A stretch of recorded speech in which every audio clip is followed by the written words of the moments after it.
Students, last video में हमने heart का स्ट्रक्चर पढ़ा था और आज हम पढ़ेंगे इसमें ब्लड कैसे फ्लो होता है, कैसे ब्लड लंग से ऑक्सीजन रिसीव करता है और उसे पूरी बॉडी में सप्लाई करता है।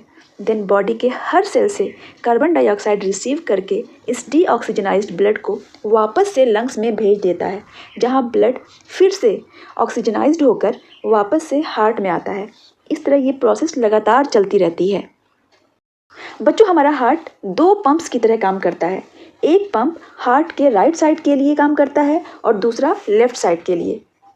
हार्ट के अंदर ब्लड का सर्कुलेशन एक स्पेसिफिक पाथवे फॉलो करता है ताकि ऑक्सीजनेटेड ब्लड बॉडी के हर पार्ट तक पहुंचे और डीऑक्सीजनेटेड ब्लड बॉडी के हर पार्ट से वापस लंग्स तक पहुंचा दिया जाए। बच्चों, ये दोनों प्रोसेस लंग्स से ऑक्सीजनेटेड ब्लड को हार्ट तक पहुंचाना और हार्ट से डीऑक्सीजनेटेड ब्लड को लंग्स तक पहुंचाना एक साथ होता है और ब्लड सर्कुलेशन की ये प्रोसेस लगातार चलती रहती है। ऑक्सीजनेटेड ब्लड लंग्स से लेफ्ट आर्ट्रियम में, देन लेफ्ट वेंट्रिकल में, फिर पूरी बॉडी में पंप होता है। ये ऑक्सीजनेटेड ब्लड बॉडी के हर सेल तक ऑक्सीजन पहुंचाने के बाद डीऑक्सीजनाइज्ड हो जाता है।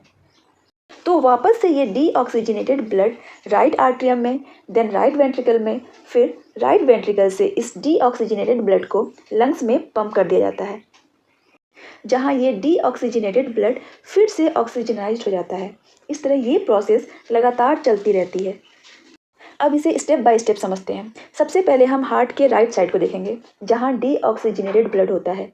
Superior and inferior vena cava नाम की वेन्स डीऑक्सीजनेटेड ब्लड को बॉडी के दूसरे पार्ट से कलेक्ट करके राइट आर्ट्रियम तक पहुंचाती हैं और राइट आर्ट्रियम इस ब्लड को ट्राइकस्पिड वाल्व के थ्रू राइट वेंट्रिकल में पहुंचाता है और राइट वेंट्रिकल इसे पल्मोनरी वाल्व के जरिए पल्मोनरी आर्टरी में पंप करता है और फाइनली पल्मोनरी आर्टरीज इस डीऑक्सीजनेटेड ब्लड को दोबारा से ऑक्सीजनाइज्ड करने के लिए लंग्स में पंप कर देता है।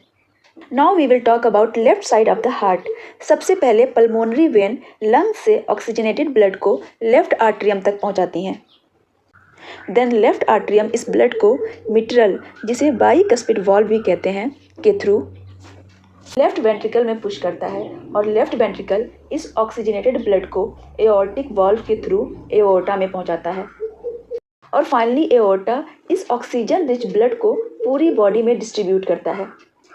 तो स्टूडेंट्स, इस तरह ये साइकिल कंटिन्यूअसली हमारी पूरी लाइफ चलती रहती है ताकि बॉडी के हर सेल को ऑक्सीजन और न्यूट्रिएंट्स लगातार मिलते रहें और कार्बन डाइऑक्साइड बॉडी से बाहर रिमूव होता रहे।